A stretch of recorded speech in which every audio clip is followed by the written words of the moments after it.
Hey guys, Jim Vinosky with Manufacturing Talks. Welcome back.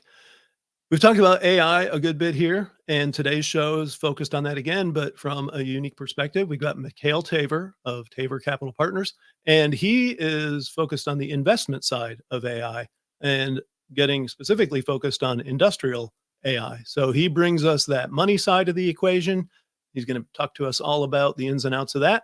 He'll be here in just a few seconds, so stay tuned here on Manufacturing Talks.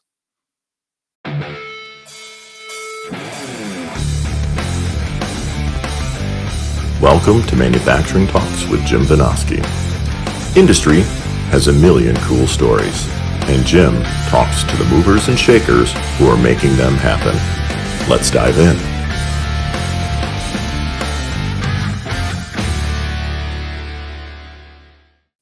Hey everybody, welcome back to Manufacturing Talks. I'm Jim Vinosky, your host. I'm joined today by Mikhail Taver. He is the founder and the managing partner at Taver Capital Partners. Welcome, Mikhail. How are you? Hi, Jim. Thanks for having me. I'm good. How are you? I'm good. Yeah, thanks for being here. This one's going to be interesting.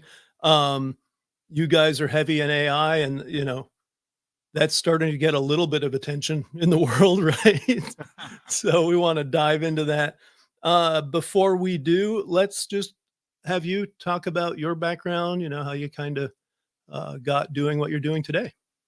Basically, I've always been a professional investor throughout my life. I've never done anything but that. I was born at the very north of Russia in a place called Mirny. That's got a huge hole in the ground that can be seen from space. Yep. This is where they extract diamonds. So, so some of your listeners of yours might know it. Yep. So this is probably how I got interested in sort of heavy industries, manufacturing, and all that sort of stuff.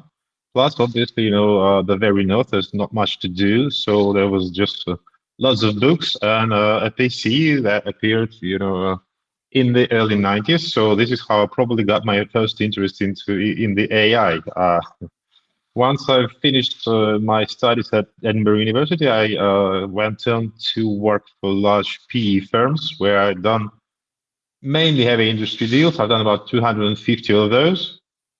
So at which time I decided to, dive a bit deeper into the ecosystem and went on to venture capital, which I actually loved a lot more. I mean, I've been practicing that for about 10 years by now, and I've not been bored for a single day, because this is good. Once you're used to dealing with huge companies, billions of dividends and things like that, but when you're at the very start of the company, which is where my fund operates, the early stage, right? When you're into venture capital, there's a lot of things you can influence. There's a lot of stuff you can sort of steer, which you're just totally unable to do at a large company, no matter how far you push at the board meetings. And I actually love this. I love seeing the almost immediate effect, compared to large corporations, of my decisions. I love the ability to influence the course of development. I love the ability to, to pivots. So yeah, this is how I got to VC, and chances are I'll be staying here for some time. Well, that's excellent. So then when was it that you founded Taver Capital Partners? It was back in 2016 when, I'm actually not that good at delegating, so I always knew that, the team is going to be quite compact. And this is why we decided to focus on something that is a niche thing but has a large investment potential, large upside, right? And we made this mistake of choosing AI as a niche thing. As we all know, nowadays it's very pervasive. It's pretty much everywhere. And, the last thing you can say about that is that it's niche, but it's a nice mistake to make. The first time I faced a neural network was actually back in 1999 when I was doing my studies at the university, and I've actually created my first neural net with a sort of pencil and paper. Because obviously there wasn't that much hardware to do that. So yeah, this is how the Taver Capital One started. We invested in, I think we were, probably, if not the first, then one of the first funds that actually declared artificial intelligence as their sort of investment mandate. Because back in the day, there were general sort of tech investors, but nobody focused on AI. Like I said, it was a niche thing at the time. Right. And we invested in 19 companies. They're all very different. I mean, we have health tech, sports tech, we have cybersecurity, we have resource mining in our portfolio, anything. But they all have one thing in common, and that is AI at the sort of core of their business. Fast forward to today, I'm raising a second fund, and it is going to be Taver Capital 2. It is going to be focusing on another niche thing. I might make that mistake again, but I mean, again, that's not the worst mistake to make. I'm seeing a new niche there. I'm thinking that, general AI is kind of like general technology back in 2016. It's still there. There's still a lot of sort of investment opportunities, but in general, it's just a little bit boring to invest in nowadays. I mean, everybody does that. So, well, let's find something new. And this is going to be industrial AI. So first of all, I find it fascinating that in 2016, way before AI hype got all revved up, you guys saw the opportunity there. So that's pretty impressive, obviously. And obviously, too, as a manufacturing guy, this new fund is extremely intriguing to me. I see and hear a lot of kind of nascent applications of AI, but I think it's still pretty new in the manufacturing world. What is it that you see there that makes you think that's an opportunity worth investing in? Well, just like I said, it's a niche thing at the moment, just like you said, and I think it's a bit of a bluish ocean. I mean, industry is one of the few sectors that still remain relatively undisrupted, and thus they offer a lot of upside. I mean, well, one of the reasons I think is probably because it's always been a field for private equity people for play around, not for VCs. And PE people, they don't like disruption. They don't like that much risk. They play it safe. They prefer, government bonds to equity, if you will, right? Right. Yep. Yes, there was a bit of a hype wave in the industrial when AI just generally started, bubbling everywhere. They tried and they failed. I mean, the whole ecosystem wasn't ready, I think. Not the startups, not the fund, not the corporates, and not the technology. I mean, going back to the 1999 experiment of mine with pen and paper and creating a neural network, there just wasn't enough hardware. There wasn't, the ecosystem to implement it properly. And the same thing happened to the industry back in, I'd say, 2018 to 20, something like that. So they all tried, they failed, and they said, well, that's not the thing to, practice.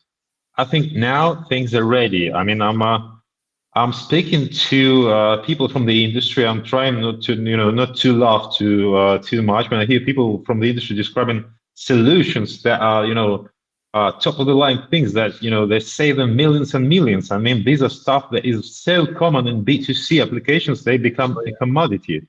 Yep. So, there's plenty of upside. It's not been touched yet. So, industry is just ripe for investors. And I'd prefer to get, at the very front of the line. Plus, there's a lot of upside for people with probably my background, because I mean, like I said, I've spent about half of my professional life in investing into sort of all those, dirty, down-to-earth industries, such as oil and gas, metallurgy, resource mining, and stuff like that. Mm-hmm. Traditional VCs, they don't seem to understand industry at the moment, right?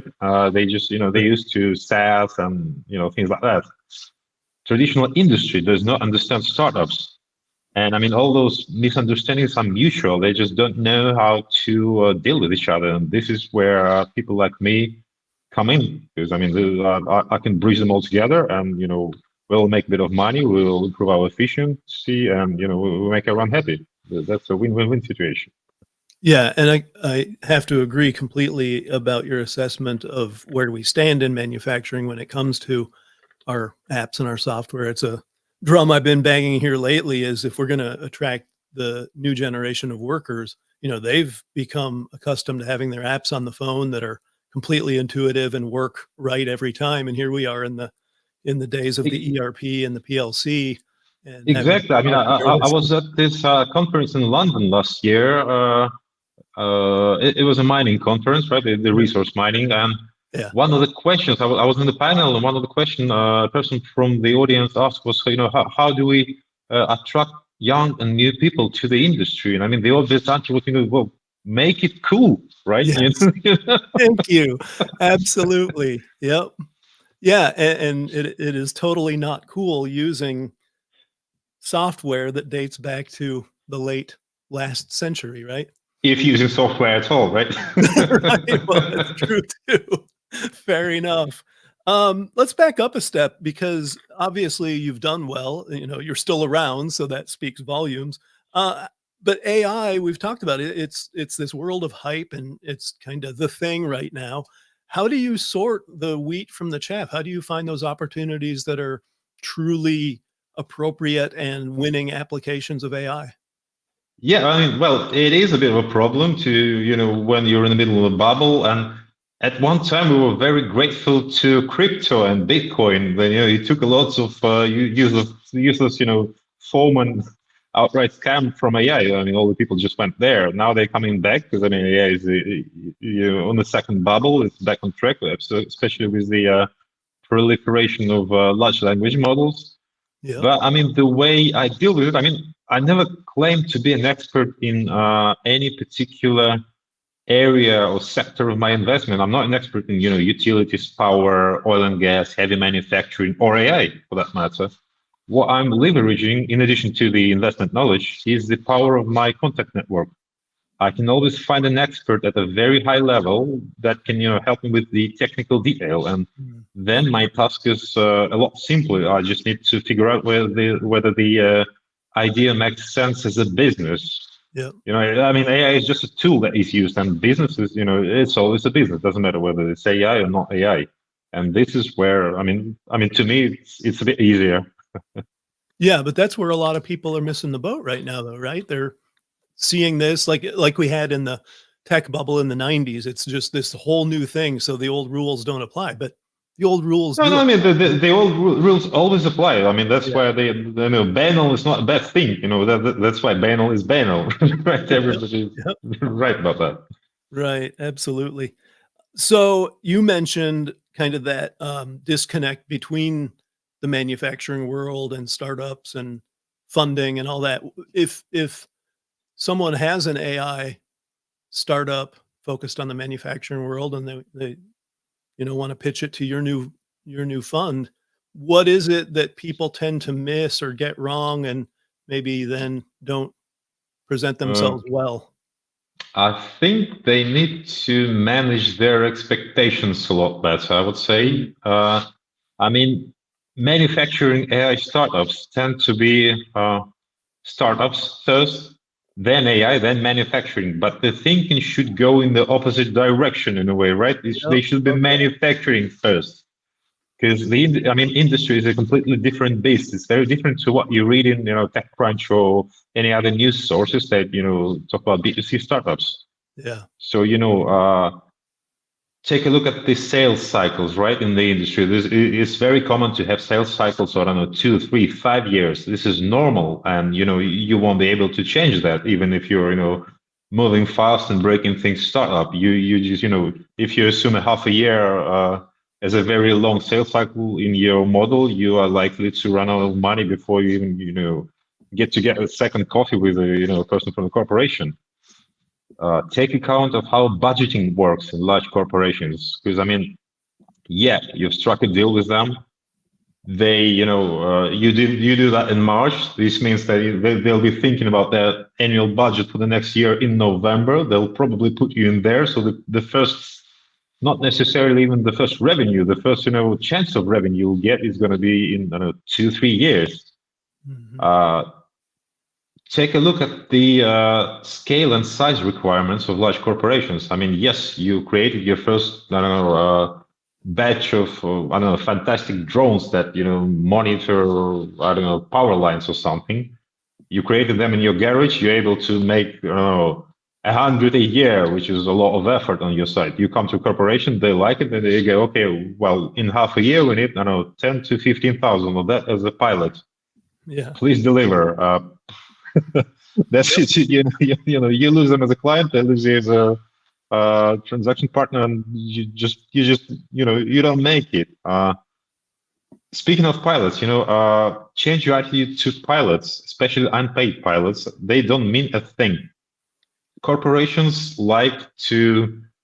I mean, there's a lot of lots of human factor, right, in decision making. There are managers that not necessarily interested in your product, but they want to report to their board or to their bosses that they are at the frontier. So they employ the top technologies. So they have this nice pilot, and there's another nice pilot. So I mean, there's just a tick for them in the resume. They're not going to be a client. So don't go around happily claiming that you've got General Electric or Bosch or Ford as your client just because you have a pilot with them, especially unpaid.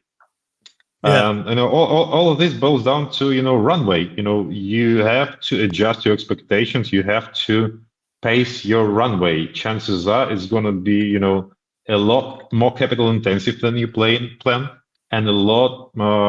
It's not a sprint. It's a marathon. Plan for that.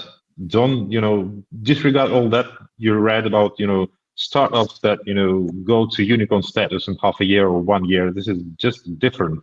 Industry is different.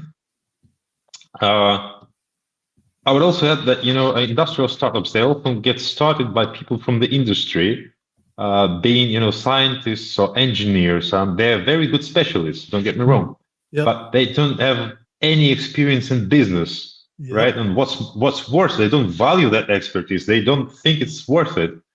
So get someone with the knowledge of how to actually do commercial stuff, how to negotiate, how to sell, do all that stuff that you always found, irritating, all those managerial stuff. It's necessary. It's there for a reason, I think this should be enough for a start, right?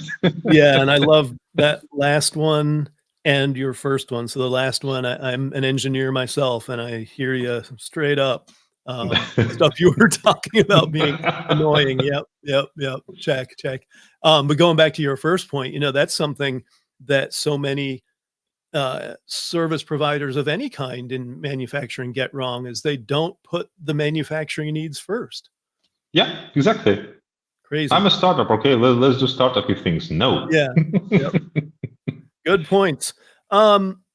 So then let's shift gears and look at the manufacturers themselves. Obviously, there's a whole bunch of offerings coming up now. What do manufacturers need to be looking at so they can go after the right opportunities when it comes to AI tools that are coming down the pike? First of all, I would suggest to not take artificial intelligence for what the name suggests, right? I mean, we have all been brought up on science fiction novels and movies and all that, and it's often misleading to the title artificial intelligence. No, it's not intelligent. Yes, it is artificial, though.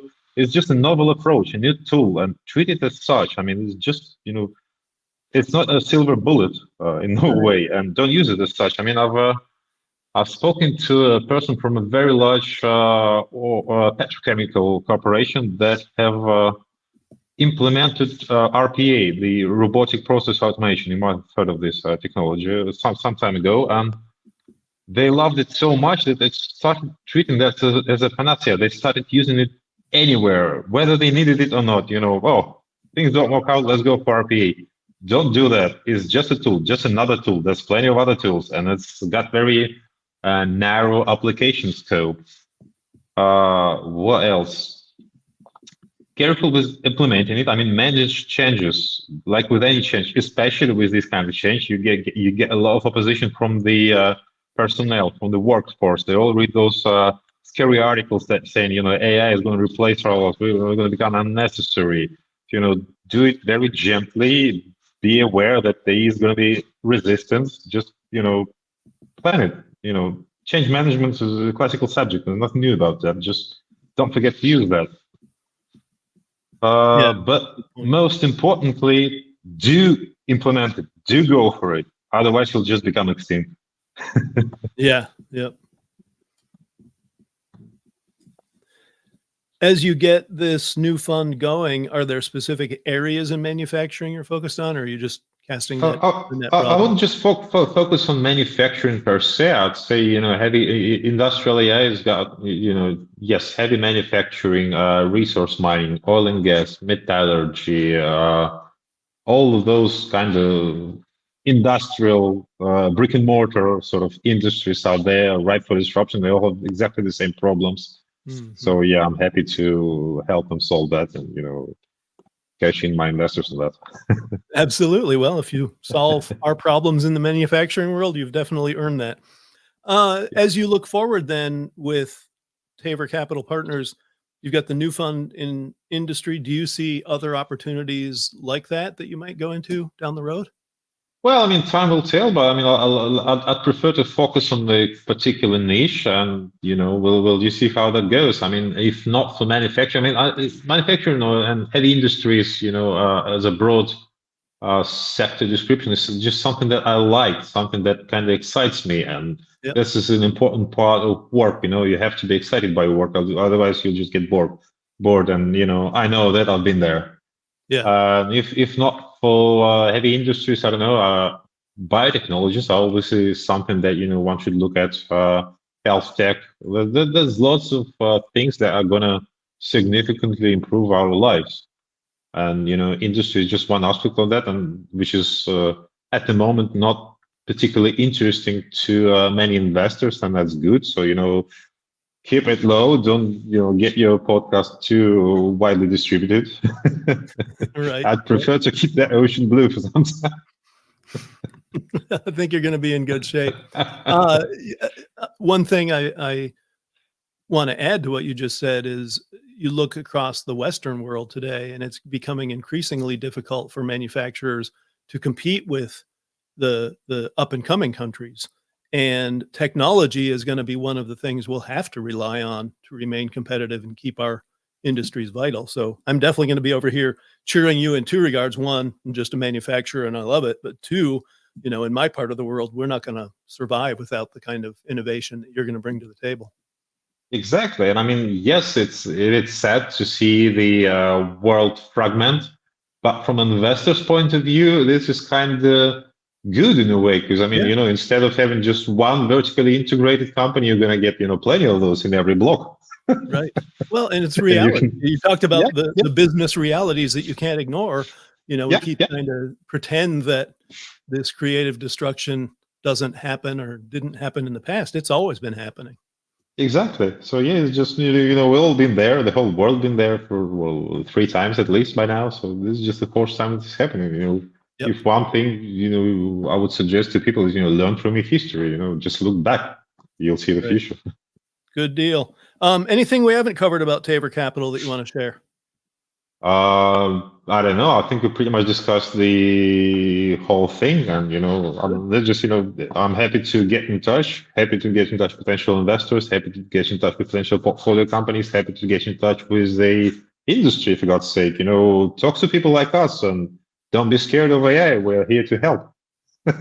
Yeah, excellent. And folks out there, if you have questions about this, they've got great materials online. I'll include a link to the Taver Capital website in the show description. So take a look there, and certainly throw your questions and comments in the comments section. Check out my LinkedIn. I often post stuff there, so you might learn a thing or two. Yeah, great point. Look up Mikhail Taver at LinkedIn, and you'll find all kinds of good stuff. Well, Mikhail, thank you so much for being here today. This has been Thank you, Jim. Definitely fascinating. Thank you. It's been a pleasure. Okay. And of course, as always, thanks to those of you in the audience. You are why we're here. We're here every Tuesday, and actually now getting on a pretty fair pace of doing Thursdays as well. So it's good to see the interest in what we're doing and getting to talk to great innovators like Mikhail. And, I can't promise everything is going to be as completely fascinating as what Mikhail brought us today, but everything we bring you is at least going to be a little fascinating. So join us Tuesdays and sometimes Thursdays. We'll be here with new shows for you. So in the meantime, this is Jim Vinosky from Manufacturing Talks signing off. Thanks a lot.